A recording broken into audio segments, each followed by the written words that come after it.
Today we're gonna go over a bunch of tips to help you master octaves. I reached out to two friends. The first was actually a couple years ago. I reached out to her. Her name is Elizabeth Jean Schumann. The second was I was watching an interview of a friend that I know on Facebook. His name is George Harleono. I reached out to both of these individuals and I asked them for their favorite octave tips and if I could share them with my YouTube audience. They were both kind enough to share some information that I want to pass along to each of you. So I asked Elizabeth Schumann, she goes by Jean. She said, "Hey Josh, great to hear from you. It was a super long time ago that I played that piece, but I remember it took me at least 2 or 3 weeks of practicing every day before it seemed to work. The moving octaves I practiced with just thumb and pinky up to tempo." She said, "I don't remember if I did this, but I probably practiced exaggerated movements such as big elbow bounce, then big wrist bounce, then just finger bounce.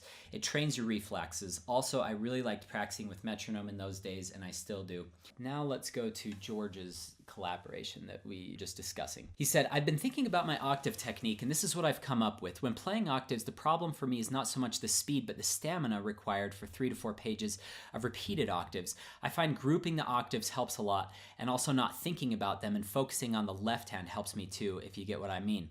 Also, if I feel my wrist getting tense, I lower the wrist to release the tension. I actually used to curl my fingers a lot, but changed to straight fingers. I guess it keeps it looser. Regarding stamina, I guess starting at a quieter dynamic helps, and it works quite effectively with the Hungarian Rhapsody, then slowly crescendo to the end. I have another tip I want to share with each of you. One thing that Stanislav Udanich taught me in a masterclass, and I explained this in my other octaves video, of tick, tick, tick, tick, tick. Like grab several octaves in one motion. So like 1, 2, 3, 4, 1, 2, 3, 4, 1.